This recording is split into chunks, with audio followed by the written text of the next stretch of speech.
Y a propósito de este tipo de temas, a propósito, no del mismo tema, sino a propósito de este mismo tipo de temas, ya está nuestro siguiente invitado. No es que, reitero, no es que vamos a hablar del mismo tema, pero vamos a hablar de algo que nos preocupa, creo que a todos los panameños. Y es, por un lado, el desempleo. Por otro lado, las expectativas que tienen los jóvenes panameños o en Panamá para poder labrarse un futuro. Ya está con nosotros don René Quevedo, quien tiene años, no significa que sea viejo, cuidado, digo que tiene años invertidos en este estudio, en este análisis del panorama, sí, económico, pero desde el punto de vista, bueno, y la economía del país, ¿qué está generando? Más allá de si está generando plata o no, si está generando oportunidades, pero muy particularmente a los jóvenes, porque es que si tú no le aseguras a los jóvenes un futuro de decir, bueno, yo me voy a enrumbar por este lado, yo conozco ya varios casos, René, de muchachos que estudiaron ingeniería naval y andan tocando puertas a ver qué es lo que pasa ahí, porque ya yo estudié, me dijeron que esto era bueno y todavía no consigo trabajo. Conozco muchachos y muchachas que me gradué de logística, me dijeron que la logística era el camino y nada. O sea, como que los temas están allí, pero el desarrollo de esos temas por parte de quien le corresponde, le hace, quien administra el Estado, es decir, los gobiernos, no terminan de desarrollar las políticas públicas necesarias para que estas ideas que están allí se materialicen. René, buenos días, bienvenido. Buenos días, Edwin. Es un placer estar acá. Gracias por la invitación. ¿Cómo hacemos? ¿O por dónde comenzamos? ¿Qué peor aún? Sí, bueno, yo creo que primero me gustaría de alguna manera poner las cosas en contexto. Mire, en julio del 2012 estábamos en la cúspide de la ampliación del canal y el Banco Mundial emitió un informe que está accesible en Internet llamado Mejores empleos en Panamá, el rol del capital humano. Ellos advertían que la finalización de los trabajos de ampliación iban a traer como consecuencia una desaceleración del ritmo de crecimiento económico y una contracción de la demanda laboral. Hacía un llamado a que se iniciara un proceso de reconversión a través de capacitación de personal que iba a quedar cesante hacia otros sectores de la economía. Para poner en ese mismo informe, relata que cada dólar gastado en el canal, en la ampliación del canal, generó 64 centavos de demanda interna, particularmente en construcción, y el resto en compra de bienes de capital. Esto multipliquémoslo por 5.500 millones en un periodo muy corto. No olvidemos que los trabajos realmente de ampliación, la obra, comenzó el 25 de agosto del 2009. Los trabajos, digamos, de movimiento de tierra, etcétera, ¿no? ¿Qué pasó? Efectivamente hubo una desaceleración, efectivamente hubo una contracción de la demanda laboral. Entre el 2000, ellos decían que eso iba a pasar en una década. ¿Qué pasó entre el 2012 y el 2022? Se eliminaron 59.000 empleos asalariados del sector privado, se generaron 62.000 funcionarios y aproximadamente 250.000 informales. Quiere decir esto, que cada trabajador asalariado del sector privado que perdió su empleo fue sustituido en la economía por un funcionario y 4 informales. Esto, palabras más, palabras menos, fue un proceso salvaje de precarización y estatización del empleo, y dicho por la OIT, principal responsable de la debacle financiera del programa de IBM. Entonces, un poco más cercano, en el 2017, que ya veníamos en el proceso de desaceleración, Mitradel tramitó 445.000 nuevos contratos laborales. 445. En el 2022 fueron 240.000. Quiere decir esto, que nosotros en un periodo de 5 años La economía perdió 205.000 contratos laborales, 205.000 vacantes que no se abrieron ni se llenaron. La población económicamente activa, la gente que empezó a buscar trabajo, creció en 147.000 personas. Esto quiere decir que se redujo la oferta de empleo en 205.000, empleo asalariado, empleo formal, y aumentó la demanda en 147.000. Matemática simple, tenemos 352.000 personas buscando trabajo digno y no lo encuentran. Trabajo, matemática simple.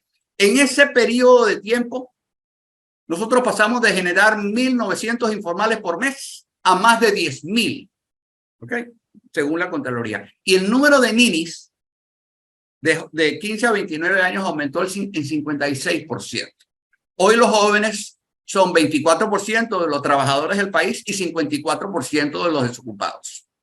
Definitivamente nuestro problema, tenemos una crisis laboral que no es una crisis de empleo, es una crisis de confianza y definitivamente, querramos o no, tiene mucho que ver con lo que estamos viendo en la Asamblea, la discusión del contrato de la minera, porque básicamente es la principal inversionista extranjero en el país. El problema es que en ese periodo de tiempo, de los 10 años, los 6 sectores que aportan la mayoría de los empleos, específicamente construcción, comercio, industria, logística, turismo y otras actividades de servicio, que aportan las 2/3 partes de los empleos privados del país, como bloque, generaron 100% empleo informal. 100%. Estos sectores generan 4 de cada 5 empleos que se generan hoy en el país, y de los 10.000 informales que se agregan todos los meses a la economía, 9.000 vienen de esos sectores. ¿Por qué? Porque esos sectores dejaron de ser atractivos para la inversión privada. ¿Okay? Nadie está invirtiendo en esos sectores y en consecuencia están generando principalmente empleo informal. Claro, pero don René, ahí para no perdernos en el tema de los números, es un debate que yo tengo con el profesor casi que a diario. Yo soy creyente de que hay que generar empleo, pero ¿qué tipo de empleo queremos generar? Así es. Yo soy partidario de que el tema del empleo informal le está haciendo un daño muy grande a esta economía, sobre todo por el porcentaje que hay. Y él dice, no, el profesor, no, primero generemos empleo, después hablamos del tema de la informalidad o no. Yo creo que es un grave error. ¿Usted cree que hay que pensar en que hay que generar empleo, pero qué tipo de empleo tenemos que generar? Es que los empleos de calidad no se van a generar sin inversión privada. Tan sencillo como es. Tan sencillo como es. O sea, a ver, esta economía genera principalmente empleo informal. Ahora, ¿quiénes son los informales? Vamos a empezar por ahí, porque hay una estigmatización mediática de la informalidad. De acuerdo a la OIT, y hay un informe del MEF llamado El Trabajo Informal en Panamá del 25 de septiembre del 2015, donde plantea que los informales son, 1, los empleados privados que no tienen contrato laboral. 2, los independientes, aunque coticen a la caja del Seguro Social y paguen impuestos. Yo soy informal, ¿ok? 3, los patronos con menos de 5 trabajadores. 4, las empleadas domésticas. Y 5, los trabajadores familiares. ¿Qué quiere decir esto? Todo aquel que no está emplanillado es informal. Entonces, la informalidad el informal no es boneros y extranjeros. Es más, como dato, entre el 2018 y el 2019, que Mitradel tramitó 378.000 contratos laborales, pero solamente se agregaron a la economía 52.000 nuevos empleos. 100% informales. 100%. Pero el detalle interesante es que 72% de esos empleos fueron profesionales universitarios con más de 50 años de edad. ¿Okay? 2 de cada 3 se dedicaron a promoción de negocios, generación de negocios. O sea, estamos hablando de que la mayoría, el grueso de los informales, ¿okay?, no son los boneros. ¿Okay? Entonces creo que sí, digamos, volviendo a la pregunta que me hacías, ni sí ni no, sino todo lo contrario. El informal come, ¿okay? El problema que tenemos. No, pero problema a ver, que pero, tenemos, ya va, sí. pero a ver, el informal come, y yo le voy a decir algo, reducir el tema de la informalidad al buhonerismo es muy básico. Y lo que le estoy tratando de decir es que, uno, no pienso que el 60% de la economía informal tiene que ver con el buhonerismo, ni más faltaba, porque eso es reducir el debate, pero sí hay una pérdida o una falta de seguridad social dentro de ese 60%. Y lo que le quiero decir es, a ver, esa gente también necesita tener una protección social sobre lo que hace su trabajo. Y a eso me refiero. De acuerdo, sí. Ahora, hay dos cosas aquí. No va a haber empleos de calidad sin inversión privada. Tan sencillo como eso, ¿ok? Mientras sin inversiones no habrá contrataciones. Sencillito, no hay que darle mucha vuelta. Ahora bien, tenemos otro problema. Que solamente el 17% de los informales cotiza, ¿ok? Y aquellos que, digamos, que nos están escuchando y que son independientes y han tratado de cotizar, eso es más difícil que pellizcar un vidrio, ¿ok? Eso es imposible. Entonces, tenemos que incorporar a los informales al régimen de cotización. El futuro de la Caja del Seguro Social depende de dos cosas: nuestra capacidad para atraer inversiones y generar empleo formal, e incorporar a los informales al régimen de cotizaciones. Entonces, yo creo que sí, o sea, el problema es que en este momento, y da un poco el debate que se está dando en este momento, nosotros hemos perdido capacidad. Invertir en Panamá no es negocio, porque nos hemos convertido en una plaza incoherente en materia de... Aquí ha habido un proceso de satanización de la iniciativa privada histórica que está dando tremendos resultados. Estamos generando 10.000 informales por mes con tendencia al alza, ¿ok? Sí. Y hemos sentenciado de muerte a la Caja del Seguro Social, porque si no hay empleo formal, la Caja del Seguro Social está condenada a muerte, hagamos lo que hagamos. Entonces, yo creo que volviendo al tema, ¿no? Y volviendo al tema, no es que se quiera trivializar el tema, ¿okay? Son dos problemas, ¿ok? Uno, la falta de inversión privada, ¿ok? Número uno, y por encima de todas las cosas. Segundo, lo engorroso que es incorporarse a la cotización de la Caja del Seguro Social si uno es independiente. Uno es tratado como un delincuente, ¿ok? Y que conste que yo soy informal, yo cotizo, yo tengo aviso de operación y pago mis impuestos, ¿okay? Entonces yo creo que son temas que tenemos que abordar. Diga, Cristi, diga. No, perdón, es que con el tema, es que antes de irnos quiero regresar al tema de la inversión privada porque me parece importante. Yo tengo justo aquí al frente, y esto es un estudio que me parece muy bueno y yo lo repito mucho en el programa, que es un estudio que hicieron en el 2017 la Universidad de Harvard con el Growth Lab. Y aquí tengo las cifras en la que dice que uno de los problemas de Panamá en términos de crecimiento económico, vamos a ponernos en el año 2016-2017, antes de la pandemia, era efectivamente la falta de mano de obra especializada, el aumento de la escolaridad, pero no la escolaridad de calidad, que está por debajo de los pares latinoamericanos, lo que crea un hueco en el mercado. Este estudio menciona algo interesante, que es en los rubros donde hay más extranjeros con altas capacidades, incluso los panameños que compiten con los extranjeros ganan más que otros panameños en otros rubros donde se protege las profesiones solamente panameños. Y esto es un debate que es muy controversial, pero la realidad es que las leyes de contratación de extranjeros son un impedimento para el crecimiento económico del país, y eso nos hace daño a los jóvenes que trabajan. ¿Cómo podemos abordar este tema de una manera económica cuando de manera política es casi una satanización, impide el ingreso de la... Sí, solo los débiles necesitan protección. Vamos a empezar por ahí, ¿ok? Segundo, nosotros tenemos un sistema educativo divorciado de la realidad laboral del país, ¿ok? Y en consecuencia no puede estar generando o produciendo los recursos que el sector productivo requiere. Data dura, yo soy ingeniero, para mí lo que no se mide no existe. En el 2018, nuestras universidades graduaron a 32.709 profesionales, de acuerdo a un informe de la Contraloría. Solamente en 1957 encontraron empleo en el 2019, menos del 6%. ¿Okay? Nuestras universidades, y que conste que soy profesor universitario, son fábricas de desempleados. ¿Por qué? Porque nuestro sistema educativo y nuestro sector productivo no se hablan. Efectivamente, la única manera como vamos a poder mejorar la calidad de nuestro sector, de nuestra fuerza laboral, es a través de la educación que imparten las empresas que invierten. ¿Okay? O sea, yo creo que nosotros necesitamos ese flujo de inversión, porque ellos van a traer, y máxime ahora con la tecnología, ¿ok? Ellos van a traer a sus profesionales para implementar estas cosas. René, Sí. a propósito de eso, en función del comentario de Cristi y de la reacción tuya, me llamó la atención que Copa, la línea aérea bandera, y además pues una timbre de orgullo para la región también, por qué no decirlo, ha hecho un acuerdo con el Instituto Técnico Don Bosco. Sí. Fíjense, les llamo la atención al respecto. Copa hace un acuerdo con el Instituto Técnico Don Bosco para la formación en lo que tiene que ver con el tema de mantenimiento mecánico de los aviones. Es evidente que a Copa le fue más fácil llegar a un acuerdo con el Instituto Técnico Don Bosco, escuela particular, católica, dicho sea de paso, que buscar un acuerdo con los sectores públicos. Es evidente. Sí. Está clarísimo que la y nuevamente, ¿y por qué será? ¿Por qué es escuela privada? No.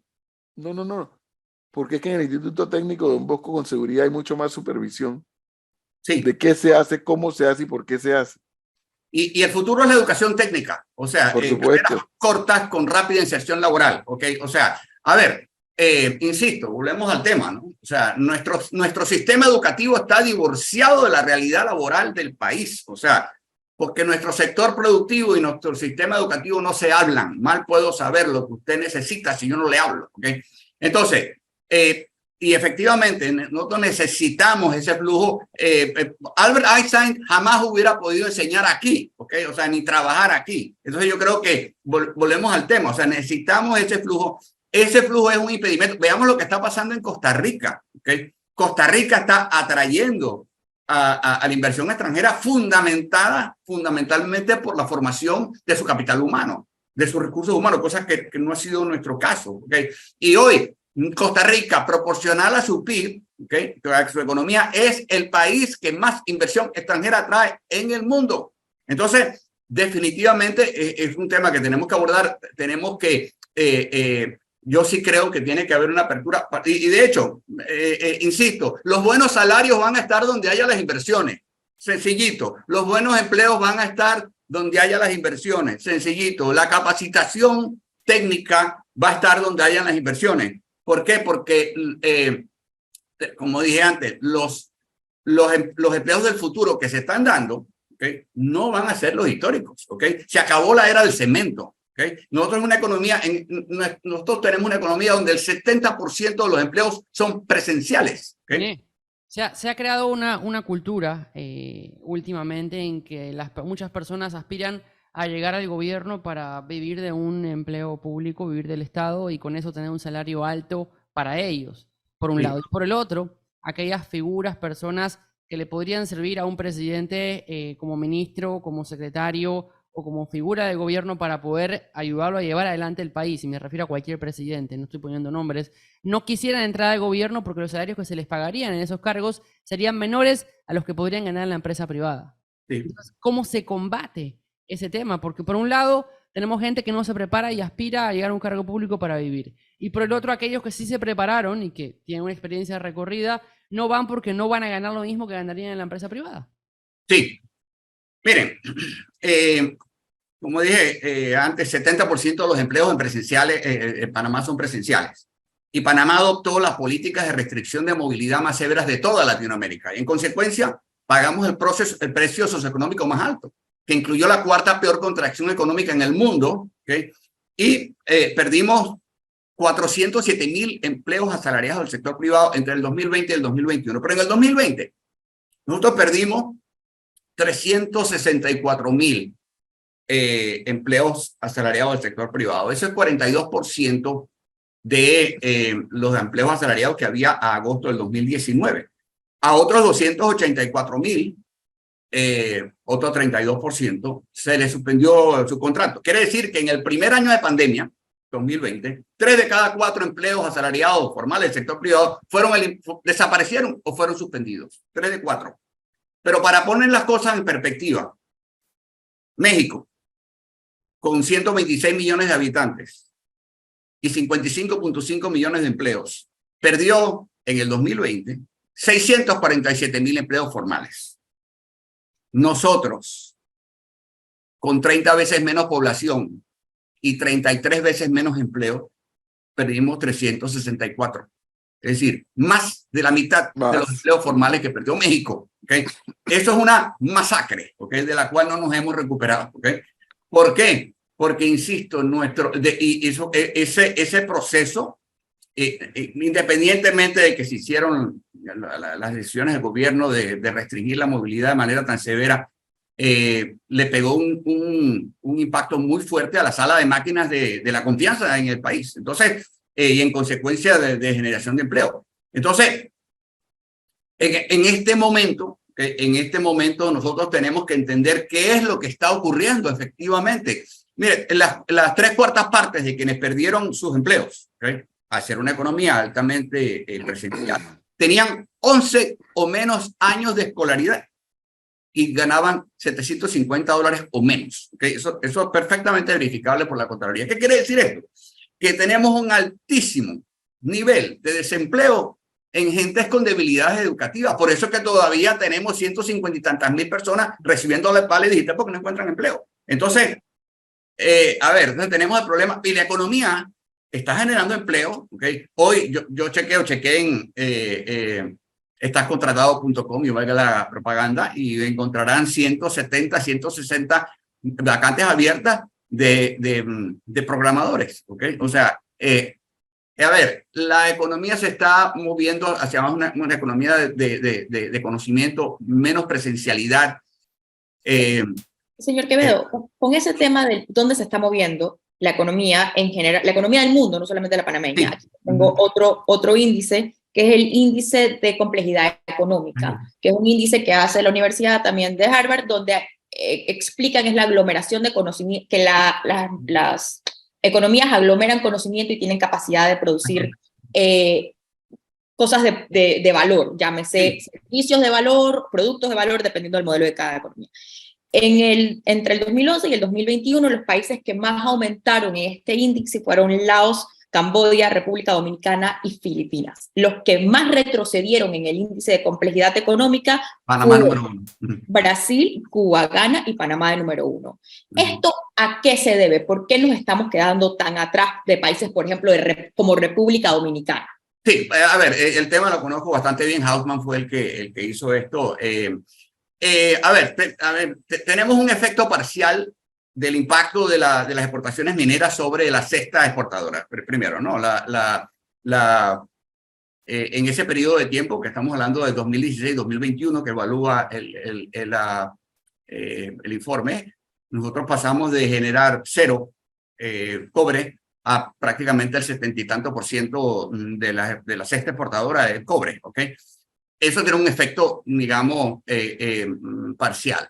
La pregunta es si podemos utilizar a partir de este momento, cómo podemos, ¿cómo que se llama? La línea base, insisto, cambia, ¿no? Entonces, que básicamente lo que nosotros necesitamos en este momento es efectivamente el efecto, para mí el efecto en Panamá, la caída tan drástica, nosotros solamente la República del Congo se nos acercó.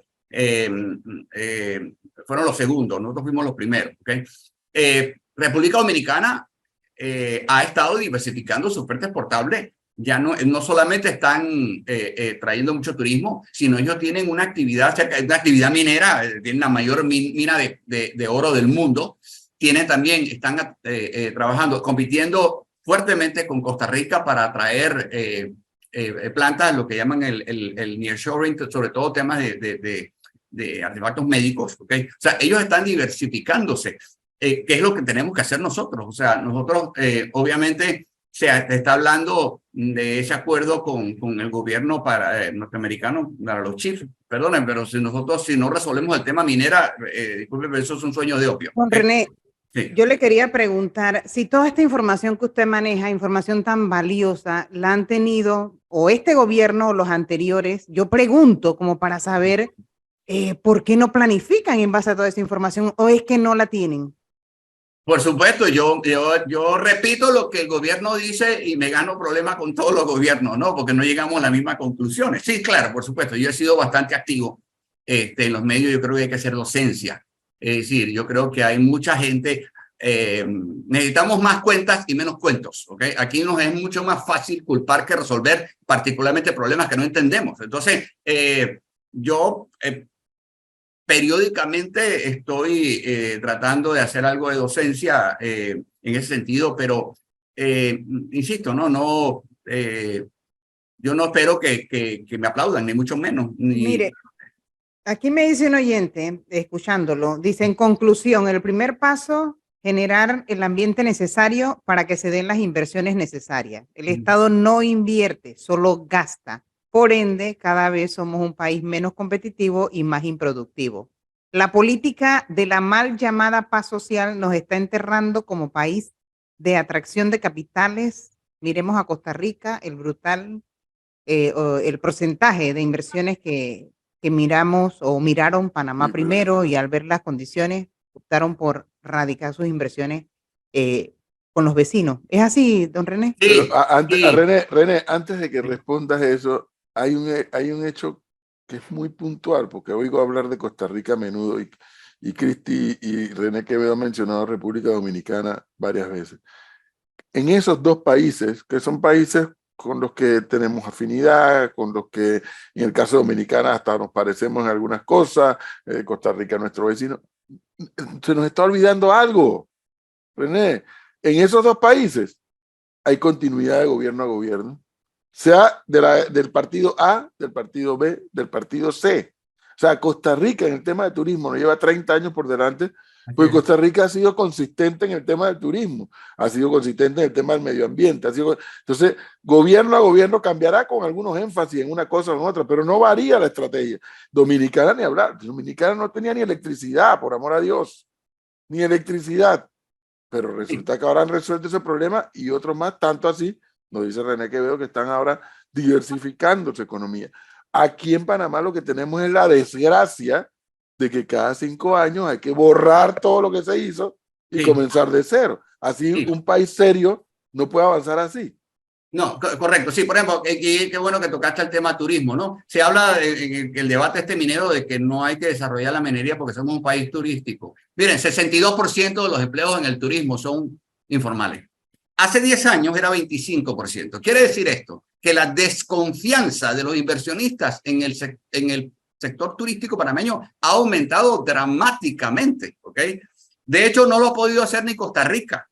Costa Rica genera 370,000 empleos turísticos, nosotros generamos un poquitico menos de 100,000, pero del 55 al 60% de los empleos turísticos ticos son informales. ¿Okay? Información de noviembre del año pasado, con el agravante de que la llegada de nuevos turistas no está significando más aumento o aumentos en los empleos, empleos formales. ¿Okay? Entonces, a ver, entonces no desarrollamos la minería, desarrollamos el turismo y entonces, bueno, ¿qué hacemos? Nos olvidamos de la caja del Seguro Social. Eso no tiene sentido. Eso no tiene sentido. 62% de los empleos en el turismo panameño son informales. ¿Okay?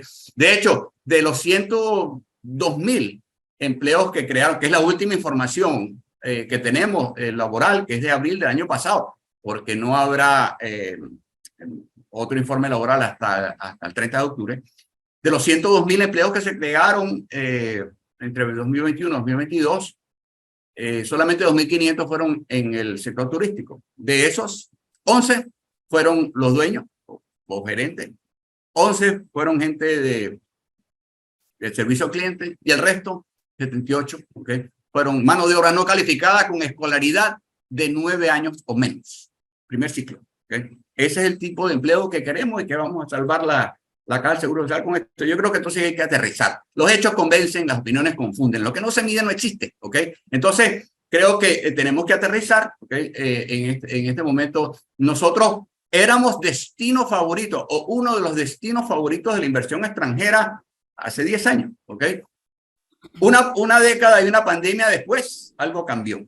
Hay un informe de KPMG del mes pasado donde nos ubica como país número 9 en atracción de inversión extranjera por debajo de Argentina. El problema es que a nosotros nos toma 2 años decidir si queremos las inversiones que ya tenemos. ¿Okay? Y en esos 2 años, ¿okay?, nos han robado el mandado. México, concretamente, que está volando con jaula y todo, ¿okay?, las inversiones de reubicación de plantas, lo que llaman el nearshoring, o sea, declararon cifras récord de inversión extranjera en turismo, que triplicaron la cifra prepandemia. Insisto, yo creo que hemos perdido competitividad porque hemos mandado mensajes incoherentes a la inversión privada en general. Y sin inversión privada no habrá generación de empleo formal, tan sencillo como eso. Entonces, creo que es hora de aterrizar, ¿okay? Los hechos convencen, las opiniones confunden, lo que no se mide no existe. Miremos data con respecto al impacto ambiental que está teniendo esta actividad. Señor, esta actividad tiene 4 años, ¿ok? Ya debe haber pruebas suficientes, data, ¿ok?, para demostrar el daño ambiental, ¿ok? Deberíamos estar mirando cifras, necesitamos más cuentas y menos cuentos. Entonces creo que en ese sentido hacemos un daño muy grande. Esa es la mayor inversión extranjera en la historia del país, ¿ok? ¿De qué estamos hablando? O sea, ¿cuáles son los mensajes que estamos mandando? Entonces, yo creo que, insisto, necesitamos estimular la inversión privada en general. Aquí ha habido un proceso de satanización histórica de la inversión privada, pero nadie dice que está el cheque, ¿ok? Entonces creo que es hora de aterrizar, ¿no? Don René Quevedo, muchas gracias por habernos acompañado esta mañana aquí en Panamá en Directo y bueno, quedamos en contacto para una próxima oportunidad. Gracias por la invitación.